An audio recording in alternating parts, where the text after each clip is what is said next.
I'm pulling the plug. I'm quitting my job. I'm going to open my agency, and that's going to be the full-time endeavor. The best CEOs surround themselves with people who will tell them the truth, regardless of whether or not it's going to make them feel good. When you're all things to all people and you're like, everything is custom, it's an instant ticket to losing money. It's easier to sell your level of expertise and be sought after as an advisor and an expert and a strategist when you say these are the industries that we are experts in. And the work shows that as well. Welcome to the Deep Specialization Podcast, the show where we blend focus, strategy, and client intimacy in order to scale and simplify our businesses and our lives. I'm your host, Corey Quinn. Let's jump into the show. Today, I'm excited to welcome Steve Guberman to the Deep Specialization Podcast. Steve has over 25 years of experience in creative marketing, advertising, and PR. He has built and sold his own successful agency after a decade, then worked on the corporate side, and now he helps agency owners unearth their challenges and build the agencies of their dreams. I think that's a tagline that you use. I love that line, by the way. Thanks. I'll trademark it. Yeah, you should.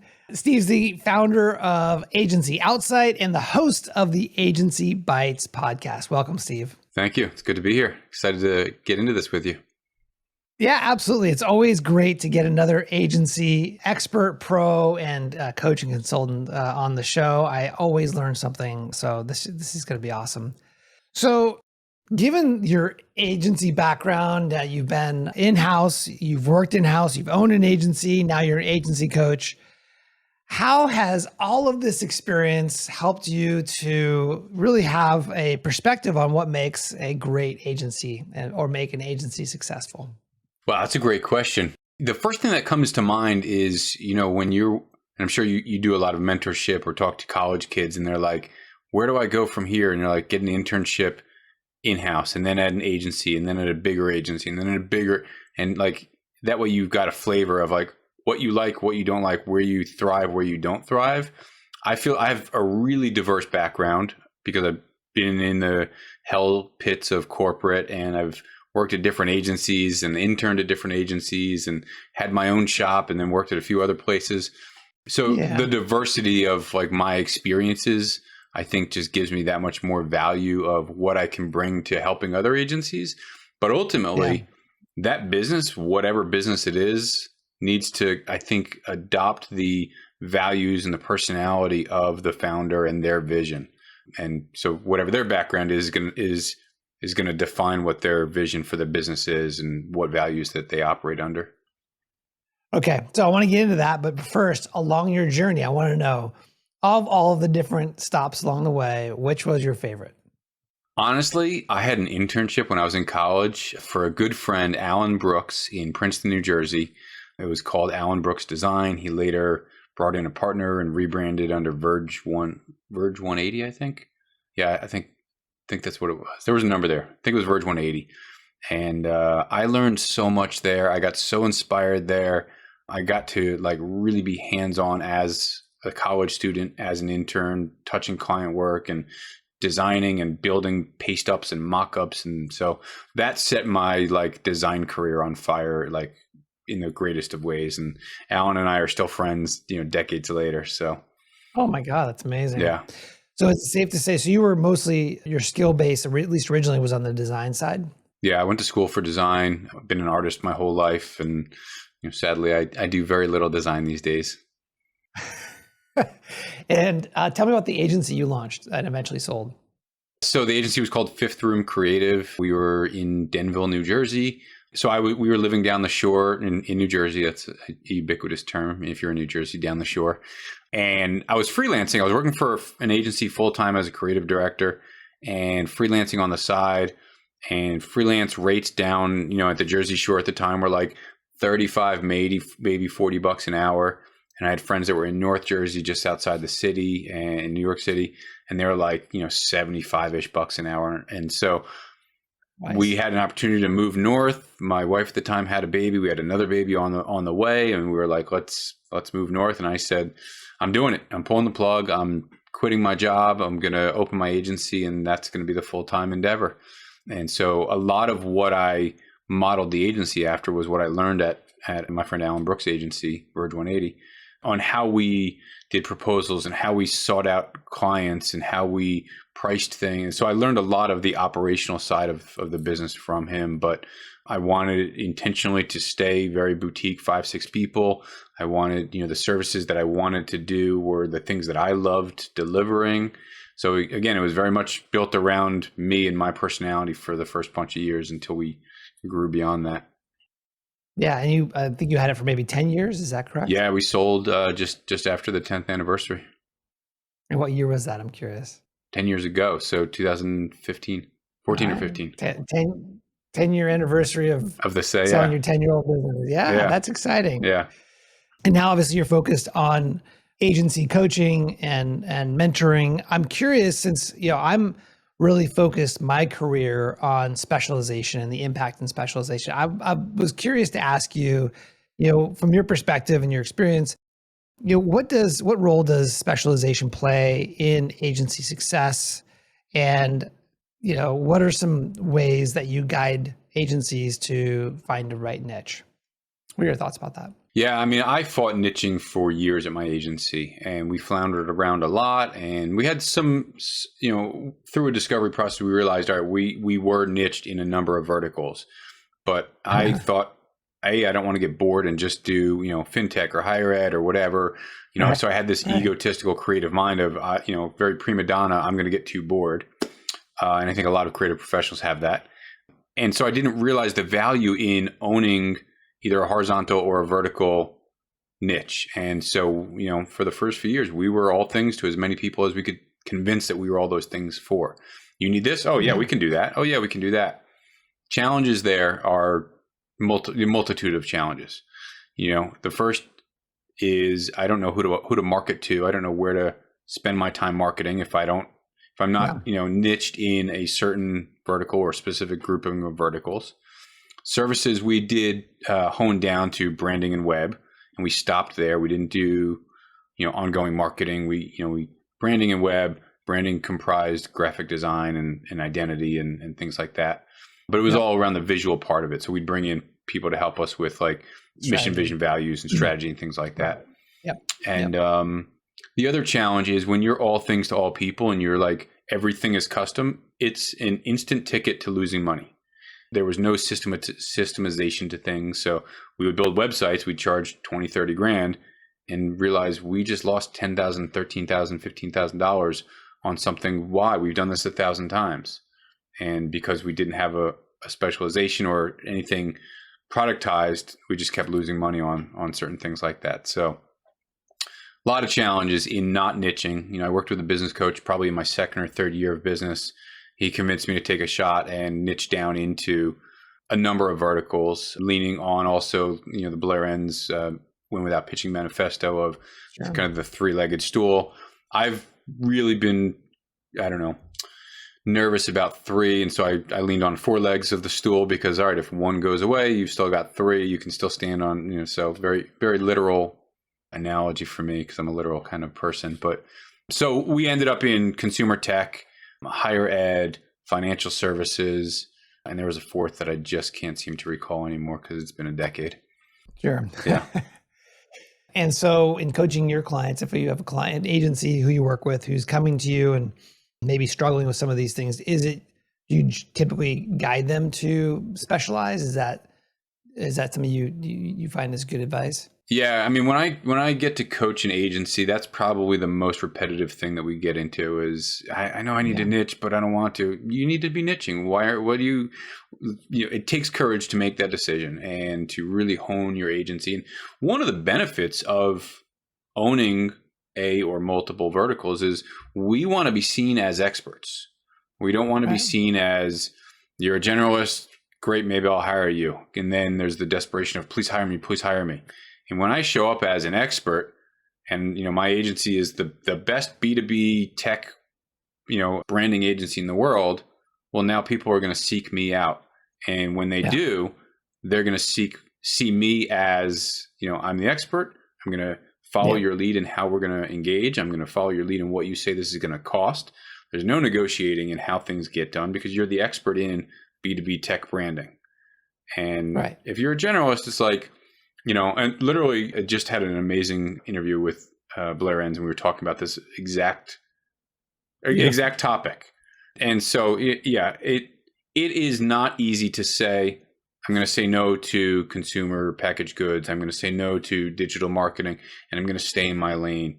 For, again, just to jump back to my agency, I read Built to Sell.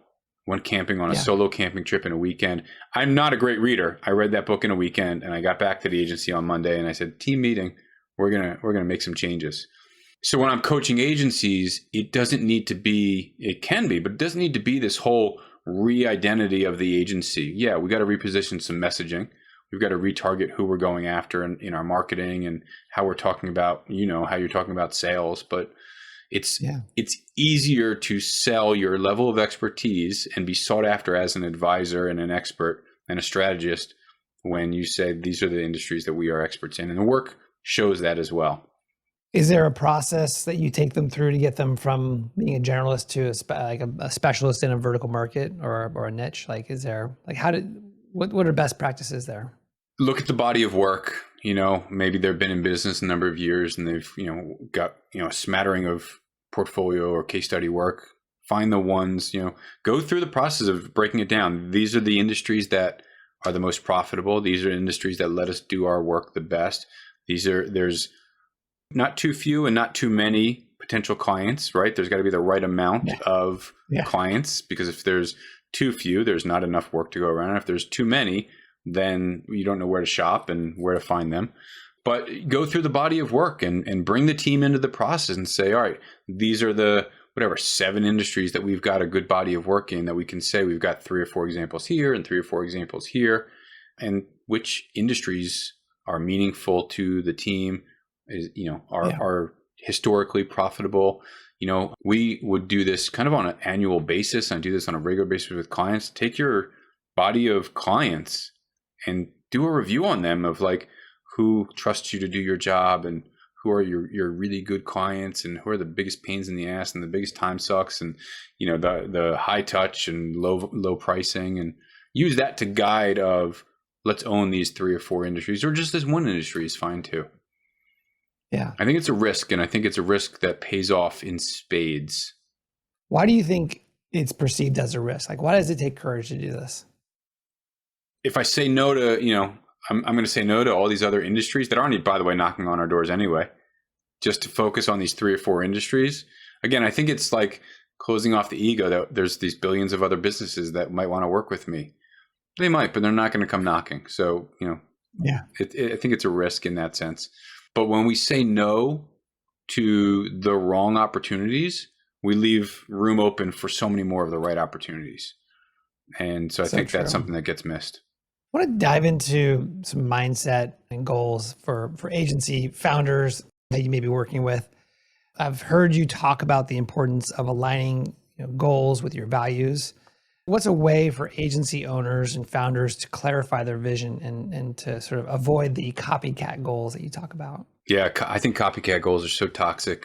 I don't know that most people know that they have copycat goals because they're chasing somebody else's idea of whatever, monthly revenue or top line revenue or number of headcount or whatever. But I think that sometimes it comes down to needing to have a rude awakening of some sort. I've been spinning my wheels and what I've been chasing after has not been working. And one of the reasons why that traction isn't happening is because if the goals are not intrinsically important to the person that's steering the ship and setting the vision, then the team is also that's not authentic. Why are we chasing this? Right. And so nobody's going to want to row in the right direction or at the same pace or whatever when we're just chasing our tails. And so year after year, you might still see 10, 15% growth. You might add a headcount here and there, but to what end and for what purpose? So I think there needs to be a rude awakening at some point where somebody says, I've been chasing $1 million or $5 million or, 100K MRR or whatever all this time, and it really means nothing to me. And again, it comes down to a level of humility of getting that ego out of the way and saying, this isn't really what I need. It's more headache than I want. My family doesn't want this or need this. What my family really needs is me to be home on Fridays and Tuesdays at 3:00 to pick Timmy up for T-ball. How do I build an agency around what that means? And when that value trickles down to the way that the team operates and the team gets treated, now they can see, oh, wait, Timmy is really important to the owner, which means my kids are important to the owner, which means we don't need to work 30-hour days to chase a top-line rev goal that really is kind of insignificant. Sure. What do you say? And I get that. And I think that is, I see that in myself. I see that in others where, we look to our left and to our right, we see our quote unquote competitors. Yeah.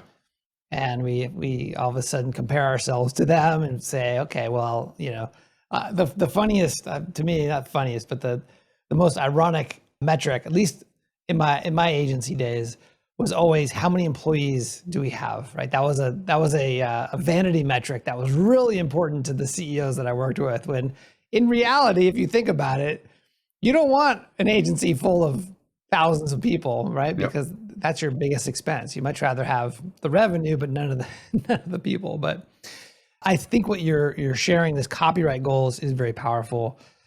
This concept, because I think it's easy for anyone to just pick a goal because someone else chose it and then just set off in that direction. So you also mentioned about the importance of authenticity, about that owner being super authentic. And what does it actually mean to be authentic from the perspective of an agency owner? That's a great question. I think even taking away the identity of agency owner, like so many of us, our identities are wrapped up in our business, and our self-value and self-worth is wrapped up in what we do for work and the name on the door and things like that. And so even when you strip that away and you say, how do I be my most authentic self? It's a tough thing to have in our industry. Again, our industry is like a lot of, it's a lot of ego. It's a lot of kind of flash and shine. And so it's being authentic to oneself is really what is most important to them, the values, the things that they believe in. And listen, there are people that truly, really love their work and want to work more hours than some people, and that's fine. For me, it became a toxicity. I loved running my agency that I wasn't present for my kids. When we were on vacation, I couldn't wait to get back to my agency. Weekends, couldn't wait to get back on a Monday.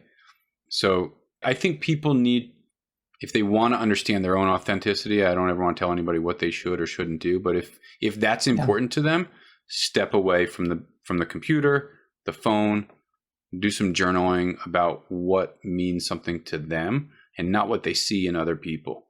We get to doom scroll for too long every day and see a small glimpse into somebody else's life or somebody else's business. Glimpse. Yeah.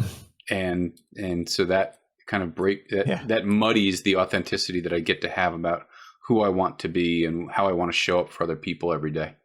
So I'm curious, I was thinking as you were sharing about you were on vacation and wanting to be back, was that authentic for you? Was that where you genuinely wanted to be, or were you chasing goals that you realized were not truly what you wanted? It was a little of both, honestly. I mean, I didn't have goals, and so I was chasing things that were undefined. Interesting. Which I think is equally as dangerous. But I also really, truly loved running my business and growing it and the work that we were doing. But I didn't know how to have that balance of be present with my kids. They're only going to be 3, 4, 5 years old once. You only get X amount of vacations with them. You only get X amount of weekends. And so, that to me, I didn't realize how fleeting that was going to be. How old are they now? I'm curious. My son's 19. And that went by in a blink of an eye. But the real reason why I didn't realize how fleeting it was is because my daughter passed away at 13. And so it got cut really short, and we don't expect that, To me, that was a wake-up call. Wow. Yeah. Sorry about that. Thanks. Sorry to bring the energy down there, but no, we're good. That's real. To me, it's real. A lot of people had these kinds of wake-ups during COVID of what's important and nearly losing a family member or losing a family member or being sick or things like that. And so we saw a lot of shift during COVID of prioritizing family time and mental health time and things like that. And frankly, that should always be the priority is, family and personal mental health. Yeah. You mentioned the term, you mentioned the fact that you didn't have defined goals. You were just sort of chasing down what you thought was right. How would you, in that context, define a defined goal? Like, what does that look like? Is it written down? Is it something that's communicated? Like, what would be a goal that is sort of well defined in that context? At its simplest, it should, in order for it to be effective, it's got to be owned, right? So whether that's communicated to a team member, a coach, a partner in life, a partner in business, I believe if I make a goal and I don't put it out to the world or to the whatever, then how am I going to be held accountable for it? But also, how am I going to manifest its reality? So I look above my screen. I've got a really bad pencil drawing of a home that I want to own or build in Vermont one day. And nice. So for me, putting it out there makes it a reality. And if I say, I want X to happen, but I never tell anybody, who's holding me accountable? How am I reverse engineering that goal into my daily activities to work towards its success?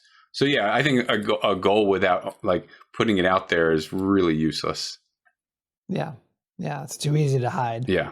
And then, to what I said earlier, I was running fully reactive.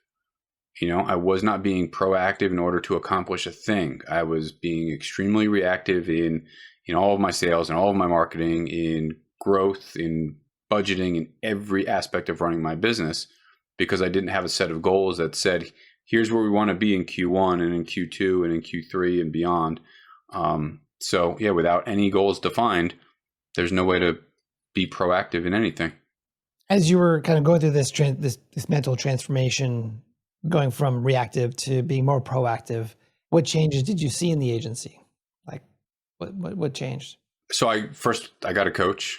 I got out of my own way and realized there's so much I don't know. And this was, I think, year 2 or 3. I joined a mastermind group and then spent a year in the mastermind group, and then I did one-on-one coaching. And so it gave me invaluable insight as to what I thought I was doing right that I was not doing properly. Yeah. Everything from team members that shouldn't have been there, team members that were in the wrong roles, team members that weren't fully empowered to do their jobs because I was micromanaging or just not allowing them to do what they were hired to do, no or wrong processes in place. And so not that things were on fire, the business was growing, we were doing well, but it was not nearly as good as it could have been. There was very few efficiencies, very few processes for things. And once you start tightening up one thing here and one thing there, massive improvements happen. I don't want to say overnight, but in a very short amount of time. And it got everybody on board with, we're going to make some changes here. How do I participate in making things better? So it set a new cultural tone of things were good, but if we do these things that Steve's bringing back to the office from this coaching sessions, here's how we're going to make things better. So, in a very short amount of time, things got really, really optimized, I'll say. Hey, it's Corey. After scaling an agency from 20 million to 150 million, I've discovered something profound. The most successful agencies aren't trying to serve everyone. They dominate one specific vertical market. I've created the Deep Specialization Accelerator, a 90-day group program that transforms generalist agencies into sought-after vertical market specialists. Using the proven system from my best-selling book, Anyone, Not Everyone, we will help you to, number 1, choose the perfect vertical market for you if you don't already have one. Number 2, build trust and authority in the vertical. Number 3, create a predictable revenue growth plan so you can dominate the market with certainty. Join other ambitious agency founders ready to escape the generalist trap. We start in early March and only 12 spots are available to ensure you have an amazing experience. Visit CoreyQuinn.com/DSA. That's CoreyQuinn.com/DSA to learn more about the next cohort that's starting soon. Now back to the show. When it comes to burnout is very, very common in this industry. Yeah. I have two questions. I'll ask the first one. What are some of the early signs, the warning signs, let's call it, of burnout? I've seen clients do everything from like take it out on employees. It's really, comes off in a passive aggressive way, especially in a remote environment, snipping over Slack or, some project management tool or something like that, taking it out on family, spinning wheels and working longer hours than are needed. I guess that's probably more of a reason than anything, but desperation in biz dev, I think is a result of that. The work tends to suffer. Yeah, I'd say those are the two main things. The work suffers. This is the reverse order. The work suffers and the way we treat other people. Yeah, relationships. Yeah. What can an agency owner do to avoid burnout? Yeah. I am a big fan of just get outside, put the phone away, put the computer away. I mean, whatever. If there's a podcast in your ear while you're walking around the block, fine. But get outside, go for a walk. Just a slight shift of perspective, a little fresh air. I'm a big gardener, so, for me, I'll take a midday break and go out to the garden, not this time of year, but, normally. To me, that's a big thing. I think having a creative outlet outside of the work that we do in the creative industry is super important. So whether that's, painting, sculpting, pottery, whatever, creative professionals, I think, need to have that creative outlet. Meditation is massive in my life. I know a lot of creative professionals that have a really active meditation practice. Helps slow or kill burnout. So I think those are good personal things, but having something as a personal outlet is vital. But burnout, like, how do we prevent it in the office and in the workplace, I think is like the big key. Making sure we're checking in with our team members. Are they okay? Are they overworked? How are they doing? Asking the right leading questions, not just, are you okay? And expecting them to not just say, yeah. Asking. Yeah, that sounds like my 10-year-old, but yeah. Yeah, 10-year-old question and answer time is exactly the same. But I think using common sense of like, oh, this deadline is highly unrealistic. Why am I expecting my developer to deliver on that time when there's no way they can do it? The amount of pressure that we're creating for them is just unnecessary. And so is there a systemic issue that says that I'm scoping work in a time frame that's unrealistic in order to answer to clients that are asking for unrealistic things? Can I put more resources in place? How am I asking my team, what do they need from me to succeed? And what does success look like in this instance? So common sense things, but not also common sense things. Sure.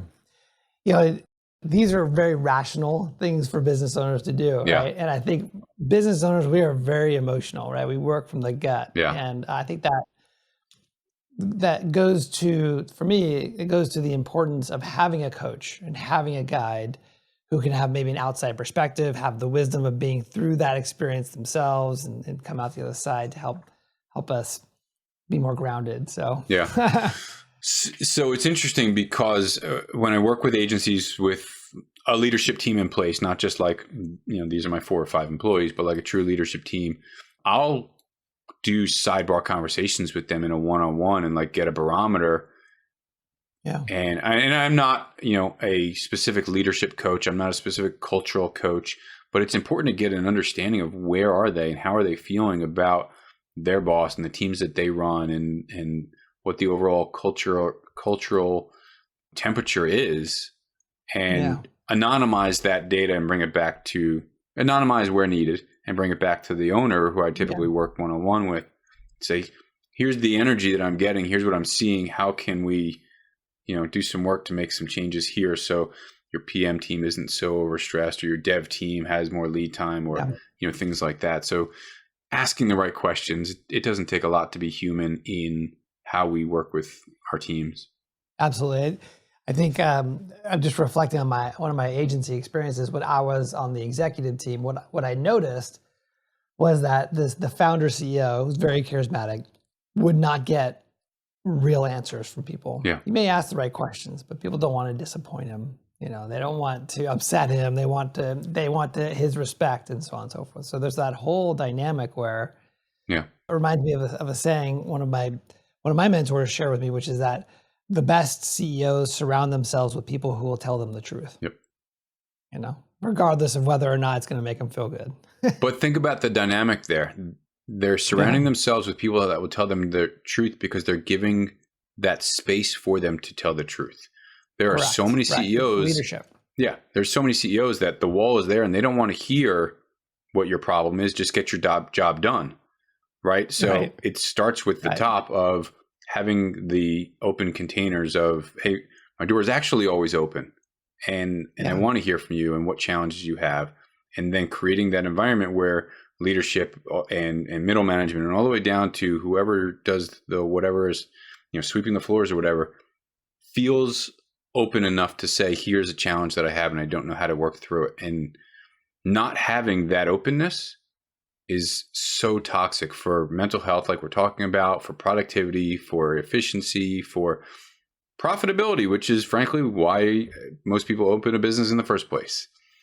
So it trickles through all aspects of a business. Yeah.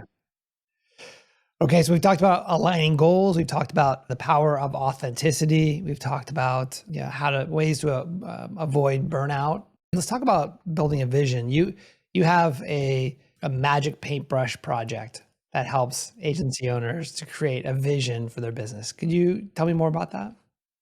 So I did this exercise when I had my agency, 15, 17, 18 years ago. And it was something that I had never, ever thought of. And sure, I had journaled before and daydreamed as a kid. We all daydream. But this was an assignment that, for the first time said, if you could be, see, achieve, do anything, let's talk about it in great detail.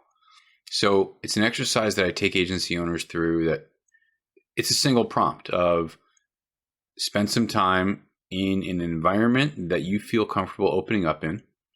And I've had people type it out or write it out in on an iPad with a pen, Apple Pencil or in an actual notebook, or type it up in a Google Doc. And it doesn't matter how you get the information out, but what is the vision of in a year or 3 years, the business that you want? Everything from the color paint on the walls to the kind of clients you're working with, to the size of your team, to how much money you're making personally, how much you're paying your team.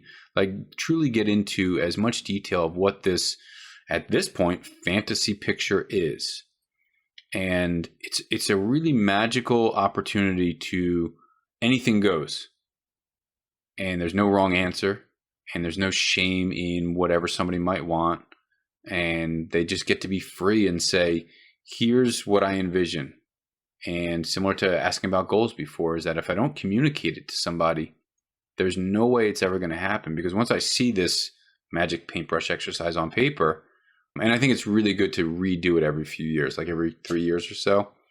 I had a magical 100th episode interview with a guest on my podcast who, I can't say who it is here because this will come out before that comes out. But they did this exercise with Milton Glaser 20 something years ago.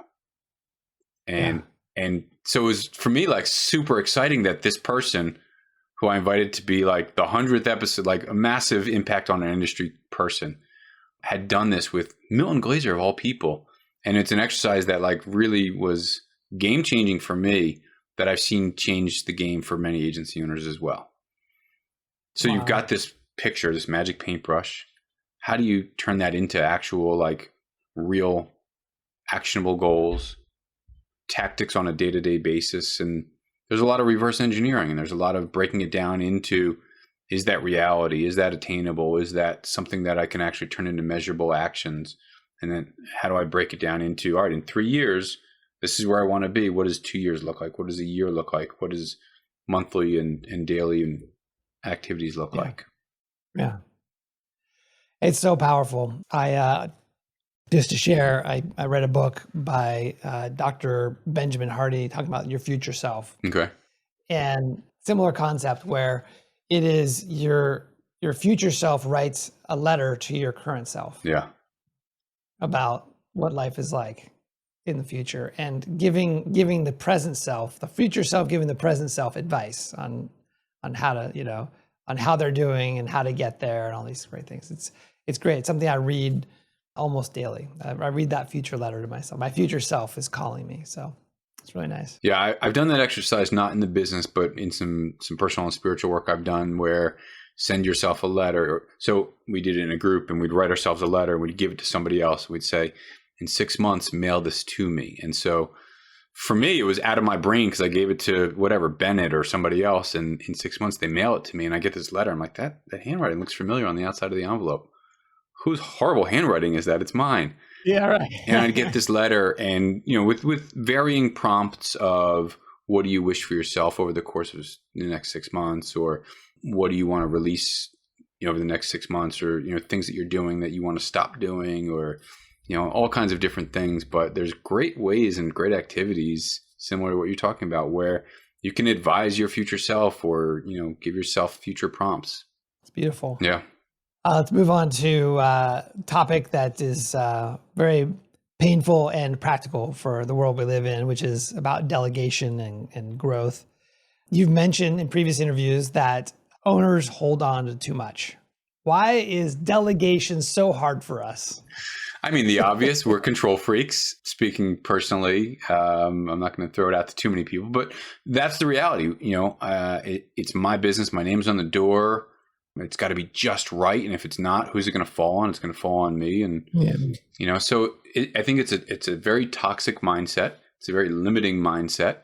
As a business grows, the owner needs to do less of the actual execution of things and delegating that out to the people that you hire and trust to do what you hire them to do is the only way that you free up time to set the vision. Spend time communicating the goals and the vision. Owners are typically the key salesperson for quite some time of a business. And so if you want it to grow, you've got to get the design and development and strategy and things like that off your plate, account management, and trust other people to do it. It's, I've done it myself. I've been in experiences as an employee where the owner's micromanaging, and it's like, well, nobody wants to be micromanaged. You hired me to do a job. Trust that I'm going to get it done, and then I'll report back if I can't get it done and ask for some help, or I'll let you know when it is done. Go do what you need to do. Leave me alone. It's a really very limiting mindset, and it's a really easy thing to change. Simple couple of exercises of, write down what you do every day for a few days, and then go back to that list and say, oh, I was in a sauna 17 times today. I don't need to be there. I have a project manager. Good. Stop doing that. Like literally, stop doing the thing that you shouldn't be doing. Done. You have a VA for that, or you have a project manager for that, or you have a copywriter. Why are you spending time writing instead of reviewing? There's another more tactical way to do it, thinking about it in the sense of numbers of what's your time worth. And if you're spending time doing something that is worth, $30 or $40 or $50, when you could be doing something that's worth hundreds, if not thousands of dollars, seeing it in a dollars and cents frame of mind is really a good way to motivate of, let me have a VA do this, or a junior designer do this production work. I work with a really talented agency owner in Boston, and they constantly will come back to me and say, but it's easier. It's quicker for me to just do it myself. And I'm like, you're probably right. But track the time of how many times you've done it yourself because it's quicker. Yeah. When if the first maybe one or two times you taught somebody else to do it, that's off your plate now. You never have to do it again. And then it opens you up to do the work you really want to do, the things that you're really valuable for you.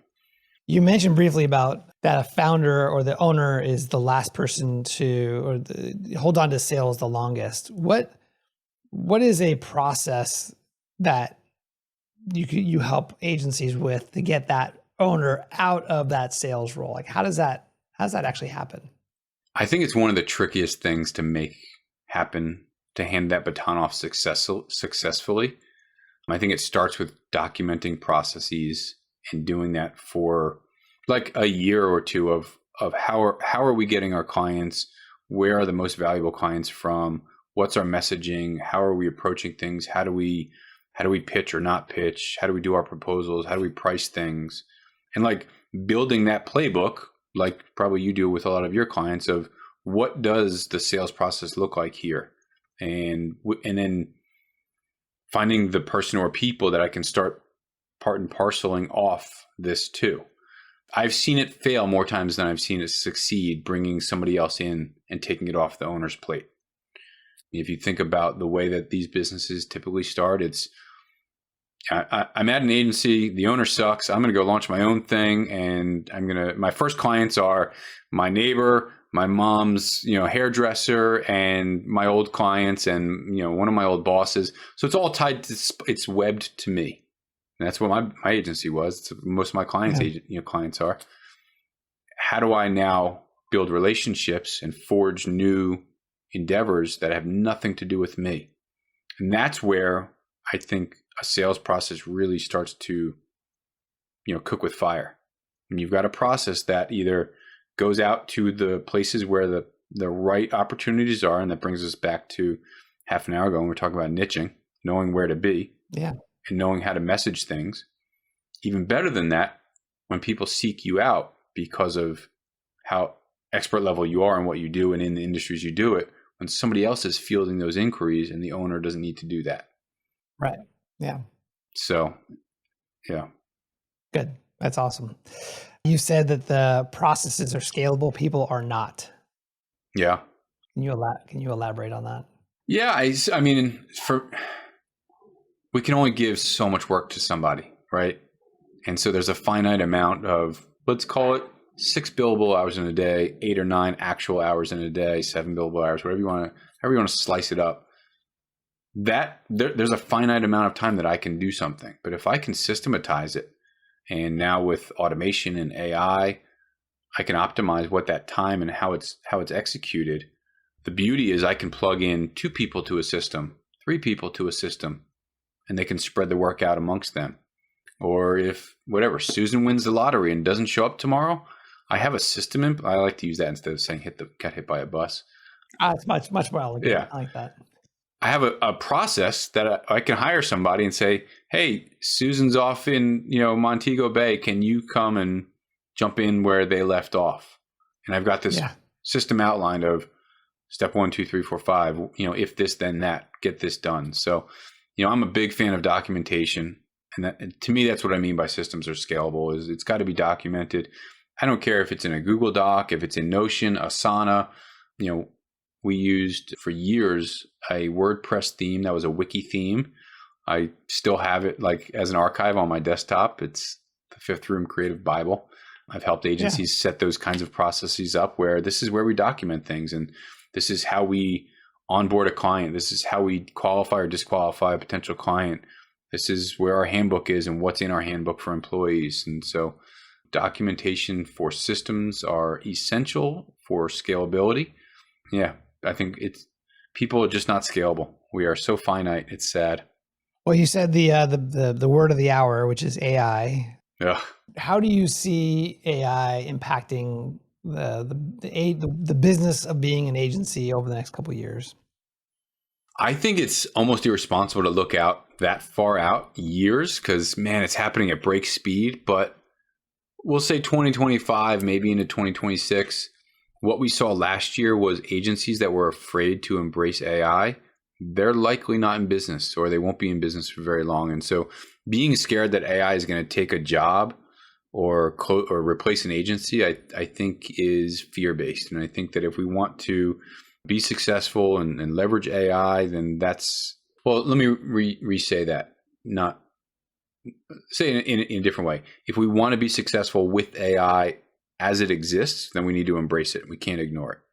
I don't think that, and I haven't really seen this happen yet, that an agency is going to be completely replaced by AI. I haven't seen a company say, we can do that all ourselves with AI, get rid of the agency that we pay X amount of dollars. I haven't seen that. I've seen certain components get taken away, but I think agencies need to embrace the tools. They need to figure out ways to leverage it for efficiencies, and those efficiencies can lead to greater margins, less people. So how do we, to your point earlier, we don't need 1,000 people. How can we do more with less people? Well, here's an opportunity to do that. There you go. Yeah. There you go. Yeah. And man, the power of what you can make these things do is crazy. Well, given the fact you have a design background, I'm assuming that's obviously visual design. What are you excited about for AI as relates to visual design? Honestly, I have not used it very much for that. I have some clients that have done some concepting in like Midjourney and a couple of the other visual tools. I've been very unsuccessful with that. And so I really just use it for automation, helping me with writing, not writing for me, but helping me with writing. But I've seen some of my clients do amazing visual conceptualizations, 3D animations, just brilliant, brilliant stuff. And they'll do it as, this is our concept. We're not going to spend a ton of time doing actual design for the concept, but once this is approved, we're going to spend the time designing it properly, full fidelity, etc. So again, it's a proof of concept tool. It's a rapid prototyping tool. But yeah, that stuff is amazing. I've also seen it for like coding, blow the doors off of coding. And I think it was the CEO of NVIDIA like last week at CES or 2 weeks ago at CES say that like programmers, developers are like gone. Like that's a scary thing for me. That's a very scary thing. And I think that's a very real thing very quickly, that teams will be replacing developers with AI components. Yeah. So that's, I can see it. Yeah, that's a component that's scary. It's going to be interesting nonetheless. Very, very. So I've got two final questions for you as we wrap up here. What would be your parting advice, particularly for an agency owners who are struggling with scaling up their agency? I'd probably first ask, why do they want to scale up? What's their motivation there? I thought you would ask that. Yeah. I think scaling, again, is one of those things where it's like, if I'm not scaling, I'm dying. And I think it's almost harder to intentionally stay nimble and small and right-sized. Yeah. But what's the holdback from the scale, right? If I'm at 2 million and I want to hit 5 or 10 or 20 million, what's the holdback? There's obviously systems that are not in place for lead development and building a funnel and building a pipeline. But start with why, and why do you want to get there? And then let's figure out the how. I love it. And you mentioned this in your answer just now, but I'm curious, what is your motivation? Oh, man. Honestly, I want to fish and snowboard as much as I can. Third to that, no.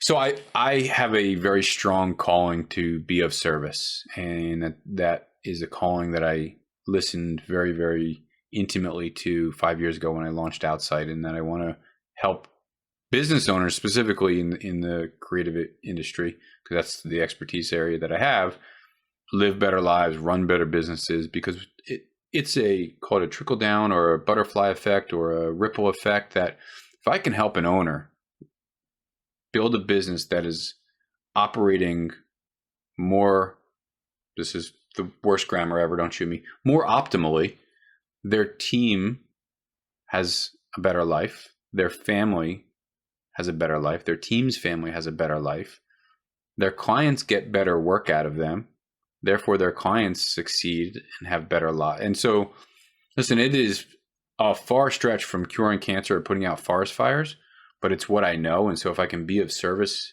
in delivering what I know to help people run better businesses and have better lives, I want to be of service in that way. I believe in living a life of service in and out of work. And so I do a lot of give back in my community. And this is my desire to give back in the professional world. Well, you've been very generous giving back to myself as well as the audience. Thank you so much, Steve, for coming on the show and sharing your wisdom, your expertise, and your perspectives. I've learned a lot. I've got a ton of notes here. So thank you so much. Where can people learn more about you, learn more about Agency Outsight, your programs, and how you potentially help them? AgencyOutsight.com is the website. Hit me up on LinkedIn. You can just search Agency Coach, and I happen to have that handle on LinkedIn. My podcast is called Agency Bites. It is on all the platforms. So yeah. Beautiful. Thank you Thanks so much. For coming on, Steve. Thanks for having me, Corey. This was awesome. Love spending time with you, and happy to help however I can. Thanks for tuning in to the Deep Specialization Podcast. If you haven't checked out my best-selling book, Anyone, Not Everyone, you can download the audiobook for free right now by going to anyoneNotEveryone.com. That's anyoneNotEveryone.com. And finally, a special thank you to our sponsor, E2M. We'll see you in the next episode.